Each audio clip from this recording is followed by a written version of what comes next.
Hormuz প্রণালী দিয়ে আন্তর্জাতিক বাজারে তেল পরিবহনে একটি গোপন শিপিং করিডোর তৈরি করেছে আমেরিকার সামরিক বাহিনী। খবরটি নিশ্চিত করেছে সংবাদ মাধ্যম এক্সিওস।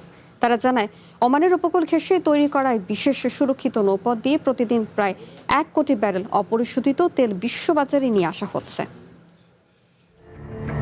গত কয়েক সপ্তাহ ধরেই হরমুজ প্রণালীতে গোপনে অভিযান চালাচ্ছে আমেরিকান বাহিনী। সংবাদ মাধ্যম অ্যাক্সিওসকে দেয়া সাক্ষাৎকারে 2 আমেরিকান কর্মকর্তা জানান, প্রতি রাতে অন্তত 15 থেকে 20টি তেলের ট্যাঙ্কার ওমানের উপকূলীয় দক্ষিণ লেন দিয়ে হরমুজ প্রণালীতে যাতায়াত করছে।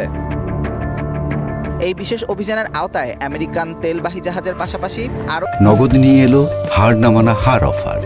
সর্বনিম্ন 10,000 টাকা রেমিটেন্স নগদে পাঠালে থাকছে স্বর্ণের হার জেতার সুযোগ।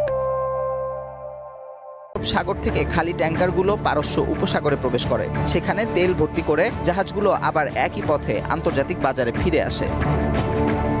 নর্থ ক্যারোলাইনার ফোর্ট ব্র্যাগ থেকে একটি বিশেষ টাস্ক ফোর্সের মাধ্যমে এসব অভিযান চালানো হয়। প্রতি রাতে নির্দিষ্ট সময়ে খালি ও তেলবাহী জাহাজগুলোকে 2টি আলাদা লাইনে সাজিয়ে যাতায়াত করানো হয়। সেই সাথে যাত্রাপথে ইরানি ড্রোন ও ক্ষেপণাস্ত্রের হামলা থেকে জাহাজগুলোকে সুরক্ষা দিতে আকাশে সার্বক্ষণিক পাহারা দেয় যুদ্ধবিমান। আমেরিকান সেন্ট্রাল কমান্ডের অভিযানে ইরানের রাডার ও সামুদ্রিক নজরদারি ব্যবস্থা ক্ষতিগ্রস্ত হওয়ায় এই করিডোর চালু করা সম্ভব হয়েছে। অ্যাক্সিওসকে দেয়া সাক্ষাৎকারে প্রেসিডেন্ট ডোনাল্ড ট্রাম্প বলেন, হরমুজ প্রণালী দিয়ে প্রচুর পরিমাণ তেল বের হয়ে আসছে, তবে এই মুহূর্তে ইরানের সাথে এই প্রণালী নিয়ে আমেরিকার কোনো আলোচনা চলছে না বলেও জানান তিনি। Amanur Rahman, one international desk.